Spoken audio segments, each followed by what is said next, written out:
to learn the good, the bad, and the reality of the nomadic lifestyle, click the subscribe button so you don't miss anything. Click the bell notification. Anybody that has been on following my YouTube channel for any length of time knows that they don't want me to come to their state or location, because as soon as I do, it will turn dramatically cold, unseasonably cold. Yeah, cold weather has always kind of followed us around. It's been kind of a joke about my channel for the longest time. This morning I got on Facebook and the van groups, and somebody in Colorado said, it's 10 degrees in Colorado. And he takes a picture of his van, it's covered in snow. And everybody's like, oh yeah, this is terrible, this is terrible, this is terrible. And I thought, this is funny. Because if you go into the van groups and you read around, they're always talking about how great van life is. And I wanted to be sarcastic and write in there, what happened to van life being great and it's the best thing in the world? The worst thing about van life, sometimes it's just living in a van. We're in Texas, near Lubbock, Texas. Now, I did my research this year because the last 2 winters, we had to stay in a location that was very cold. It was Missouri. We had a family emergency. First time was October through December. And the second time we were there from, I think, September till January. The coldest that we've had to endure was -2 degrees with, I think, 21 inches of snow. But we're here in Texas, and the average temperature is supposed to be, I don't know, 60s or 70s for the daytime highs in November, and the lows around 30 or 40s. Well, I mean, today we're at 28 degrees. Yesterday we were at 28 degrees. It snowed. It's supposed to snow some more today. Wind chill factor, I think, brings us down into the single digits. I hear a lot of people tell me, well, van life isn't any worse than a stick and brick. I hear this almost daily.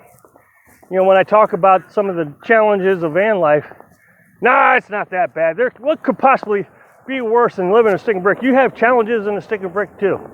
Tomorrow, I will have to move. We have to move locations tomorrow.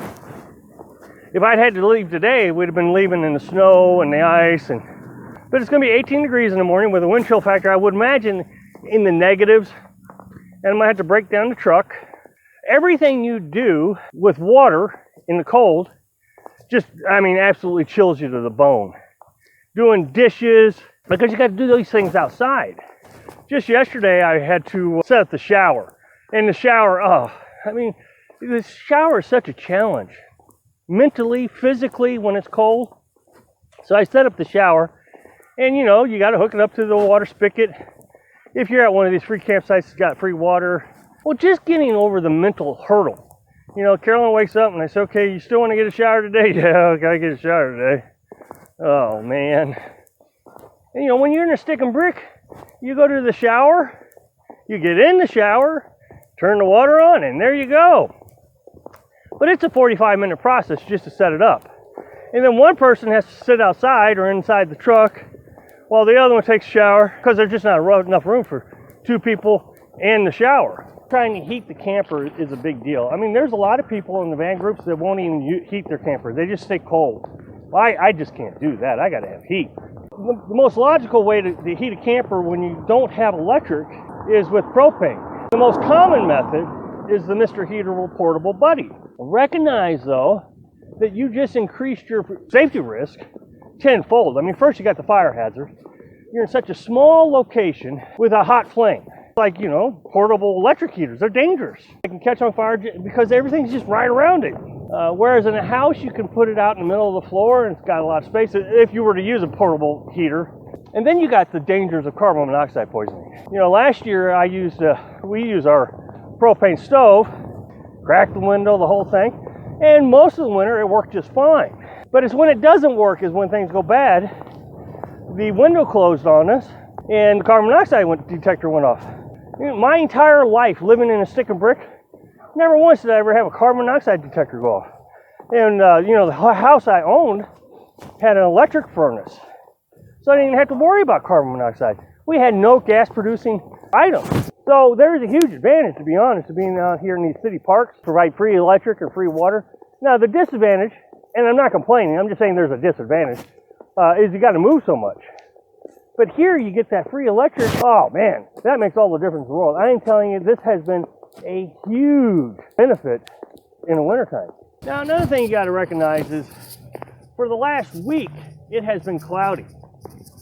So, you know, those that say, oh, you got to have solar, got to have solar, got to have solar for your electrical needs, remember, you're most likely going to be using more electric in the wintertime. A lot of people will buy a DC electric blanket, which is a really good idea, but you're using more electric and you're not producing as much. In the house, you know, your electric bill may go up, I get it, but it's not like you're going to run out of electric.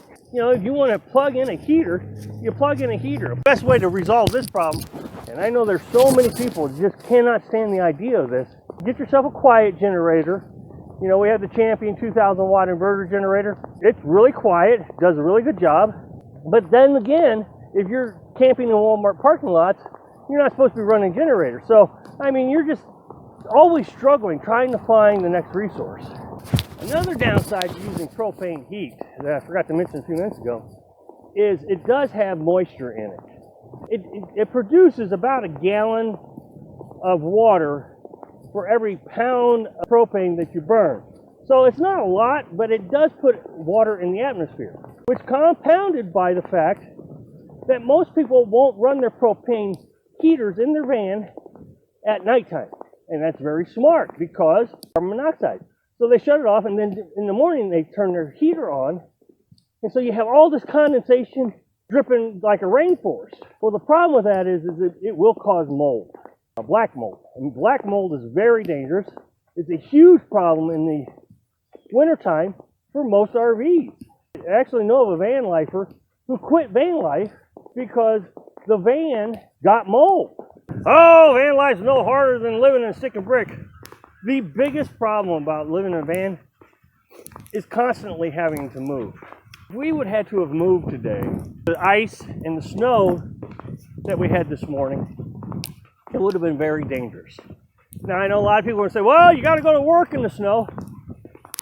Maybe. On the other hand, if you're afraid to drive for your safety, you can call in. I've called into work before because of snow, a couple times in my life. But when you are living in a van and you have to move, you either move or you're going to pay fines and parking tickets, possible being arrested. No, you got to get up 18 degrees, pack the thing up, and hope that you don't get in a car accident. Thanks for watching. Click like if you like the video, and happy travels.